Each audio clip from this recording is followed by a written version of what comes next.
by finances, investing, estate and retirement planning? Well, I went to school so you don't have to.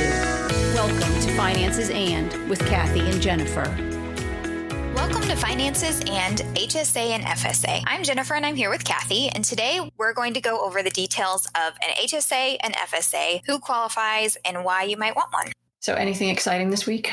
I've started packing. I packed one box. That's about it. How about you? This week, I officially graduated, so I do have my master's in personal financial planning. So very excited. Congratulations. Yes. Thank you. Very excited to not be studying something right now. So yeah. What else are you going to do with your time? That's a good question. Right now, I'm just trying to fill it. Honestly, with school starting, it's a lot of time trying to figure out how to do that online. Yeah, absolutely. All right. Health savings accounts. What are you going to tell us about it? So we're going to start with HSA, which stands for Health Savings Account. This is a tax-advantaged account created for individuals who are covered under a high deductible plan to save for a qualifying medical expense. Your contributions are made by the employee or the employer, and there is a limited max contribution. You can use your HSA to pay for qualifying medical, dental, vision, or prescription expenses. So there are a lot of things that can be covered by your HSA account. So that high deductible health plan is what you're going to use your HSA on. So at HDHP is a high deductible health plan, and you're going to be required to have an annual out-of-pocket maximum this year in 2020 of $6,900 for a single or $13,800 for a family. That's when you're paying out of pocket for your health care. Unlike an HMO, a high deductible health plan is going to cost you quite a bit. And that is the purpose of HSA, is to help you pay back yourself for any of your medical expenses. So who can get an HSA? Anybody who qualifies under these IRS standards. You have to be able to qualify for your high deductible healthcare plan. You have to have no other health coverage.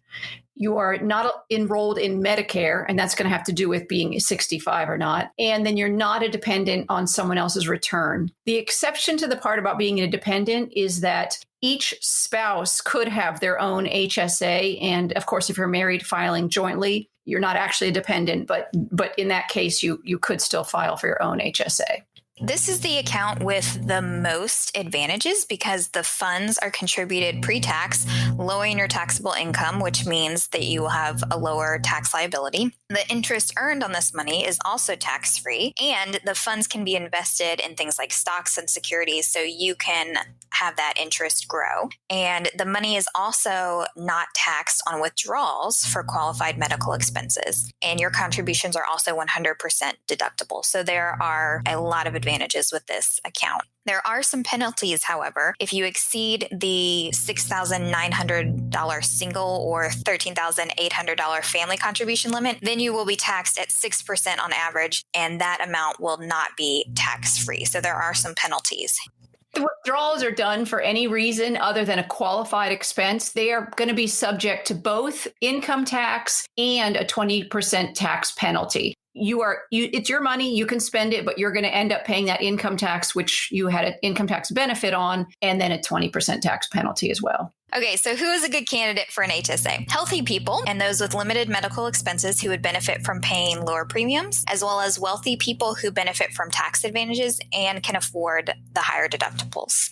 So really, when we're talking about a good candidate, we're talking about oftentimes a younger person who's sort of first getting into a job and the job market, and they don't have a family, so they're not having to worry about paying for kids' doctor's visits. They're really just themselves. The other benefit is by starting early, you get to use the time value of money, because as you're putting money into this plan, it will continue to grow. And then if you choose to switch to an HMO for some reason, this money is still yours and available to you as you get older, or even in retirement, you would still be able to use this. So it's a nice plan because of all the tax benefits. Just to reiterate what Jennifer was saying earlier, that triple tax advantage is available to you. Your contributions are tax deductible. The money you've invested is going to grow tax-free. And then when you finally withdraw it, you will not be taxed. You can invest this money in stocks and securities, and as they grow, this is all tax-free advantage money for you. You can then use this money as a long-term care account for yourself or even a retirement account, because at 65, you have to start making withdrawals. And in fact, you cannot put any more money into this. You can reimburse yourself at any time, though, as long as you have a receipt, then you can pay yourself back. So for example, if you didn't realize something was reimbursable and then you find out that it is, as long as you have that receipt, you are able to pay yourself back for it. So it's not as if you've missed a window of some kind. Another benefit to this is if you are older than 65 and can no longer contribute, you are able to withdraw from this account for any reason without penalty, but your income tax would apply. So for example, if you needed to pull money out for the payment of some kind of a bill or something unrelated to your health care, again, this is after age 65, you're able to pull that money out, and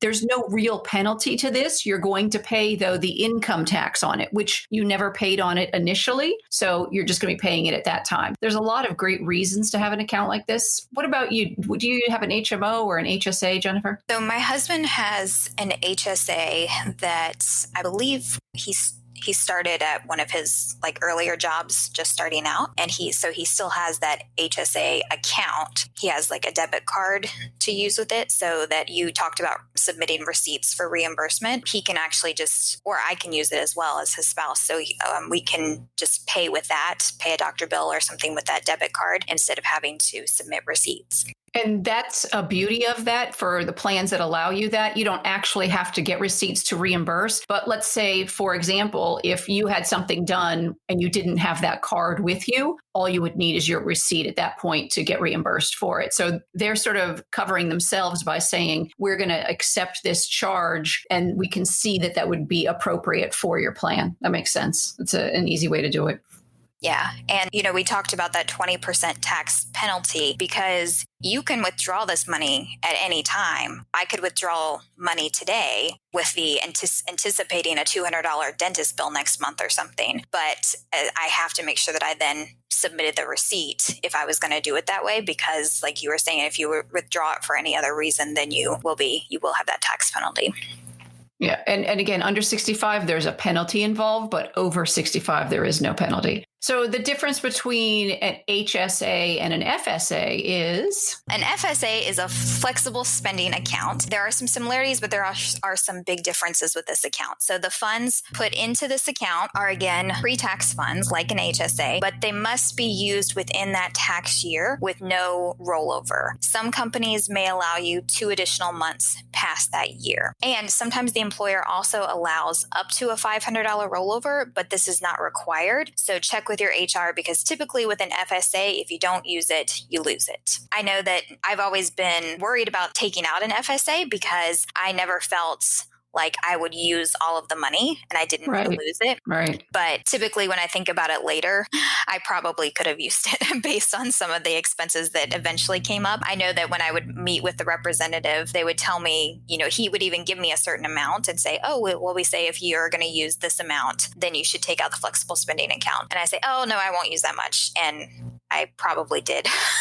So I probably could have benefited from it in hindsight, but you live and learn. FSA is actually one of those things that I have used and did exactly what you said. It's kind of a game figuring out, about how many times do we go to the doctor in a year? And then how much is a copay? And then multiplying that. If you have a monthly pharmacy that you have to get, any pharmaceuticals, then you could also say, well, I know I'm going to be paying for that monthly, and include that in your calculations. And then I always sort of threw in an extra, I don't know, $30 or $50, just knowing that I'm probably going to have to get other over-the-counter kind of drugs with our pharmacy, and then just covered that. The beauty of it is that it does apply to so many medical things like glasses and things like that you can reimburse yourself with that way. We also had a credit card type arrangement. For years, it was just doing receipt reimbursement, which is just a pain, but the credit card makes it a lot easier. You just swipe it and then they cover that for you.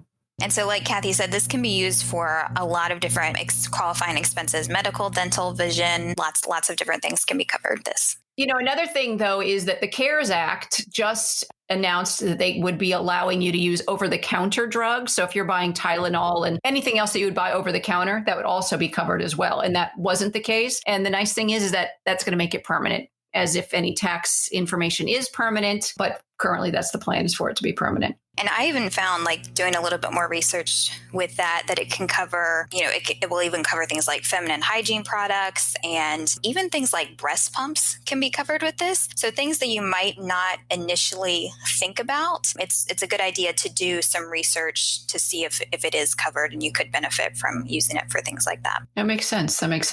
Another thing is with your FSA, besides a medical FSA, there is a childcare FSA. You're just setting it up the exact same way. You're saying, how much do I expect to pay in childcare? When you have a very young child, you are probably completely able to set aside the entire amount for childcare because you're going to end up using that more than likely over the course of the year. It covers any expenses for your child 12 and under. And like the FSA, you have 15 months to use that. So it's not actually 12 months. It's from January to March 15th of the next year. There is a limit of $2,750 for your contribution. You can, however, get that $2,000 limit doubled if both of you and your spouse take out the FSA. So that would give you, over $5,000 to put towards childcare. Another great thing about the FSA and the HSA is that in either case, because you have made an arrangement with your employer that they're going to take out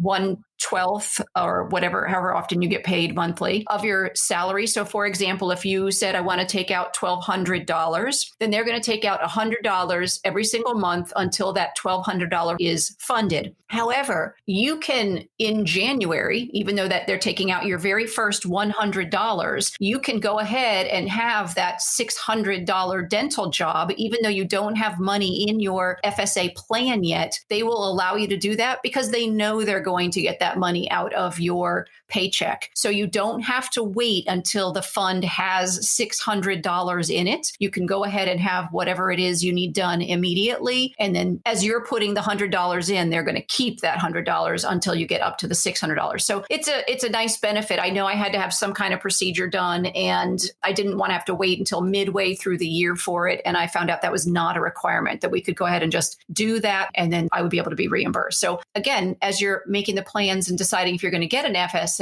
decide what kind of upcoming things are coming up for you for the year. If you might need glasses or contacts or, certain kinds of things that maybe you do annually or you skip and do every other year type of thing. Think ahead of what kinds of things might come up. Obviously, you can't specifically plan for emergencies, but you'll have that money available to spend. Yeah, that's really good to know that you can kind of plan ahead for it. Even if you don't have the funds available right away, you can still use it. That's great. Yeah. Anything else? No, I think that's it. Okay. Thanks for listening to Finances and HSA and FSA. We know you chose to listen and we're grateful. If you enjoyed this episode, please subscribe and share and consider leaving a review because it helps us bring financial education to others.